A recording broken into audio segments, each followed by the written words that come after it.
এটা তো এখন রেগুলার হ্যাবিট হয়ে গেছে। যুব ভারতীর আরেকটা নাম তো মোহনবাগান মাঠ হয়ে গেছে, কারণ এটাই তো এখন মানুষের মনমান সমর্থকদের অভ্যেস হয়ে গেছে যুব ভারতীতে এসে সেলিব্রেট করা।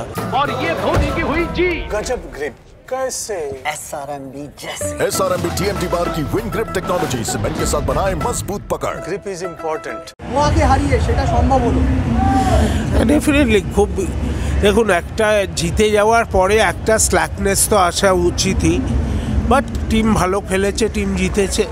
সামনের দিকে তাকাতে হবে, কারণ এবছর যা টিম খেলছে তাতে আমাদের একটা ডাবল করার সম্ভাবনা আছে।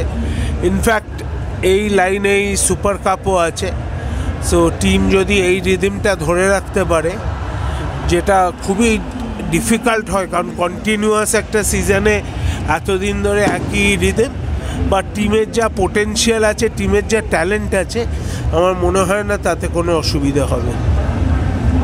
আজকের এই যে একটা অন্য এনভায়রনমেন্ট তৈরি হয়েছে যুব ভারতী ক্রীড়াঙ্গনে, এত দর্শক, আপনি কিভাবে একান্ত অনুভব করলেন? এটা তো এখন রেগুলার হ্যাবিট হয়ে গেছে। যুব ভারতীর আরেকটা নাম তো মোহনবাগান মাঠ হয়ে গেছে, কারণ এটাই তো এখন মানুষের মনমান সমর্থকদের অভ্যেস হয়ে গেছে যুব ভারতীতে এসে সেলিব্রেট করা। সো যতদিন ভালো সময় যায় খুবই ভালো। এদিকে মোহনবাগান লিগ শুরু চলছে, অপরদিকে ইস্ট বেঙ্গলের ম্যাচ ছিল, তারা 4-0 বলে পরাজিত হয়েছে। দেখুন, সেটা নিয়ে আমরা আজকে আমাদের সেলিব্রেশন নিয়ে কথা বলতে চাই। খালি আমরা এত পয়েন্টে তো রেফারির বদন্যতায় জিতিনি। আবার সেই এক কথা বলবো, নিজেদের ঘর না সামলে অন্যের ঘর এর আনন্দে দুঃখ পাওয়ার দরকার নেই। নিজেদের ঘরটা সামলানো উচিত। সাম্প্রতিককালে পারফরমেন্সের ভিত্তিতে এই টিমটাকে মোহনবাগানের সাম্প্রতিক যে টিম কীরকম পজিশানে রাখবেন?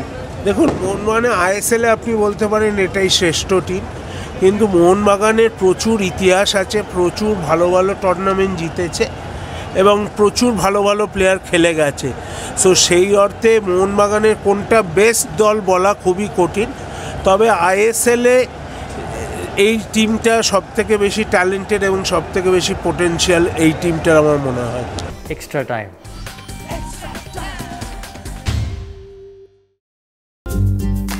লেটেস্ট নিউজ আর এক্সক্লুসিভ ভিডিওর সঙ্গে আপডেট থাকতে এখনই সাবস্ক্রাইব করুন আমাদের ইউটিউব চ্যানেল।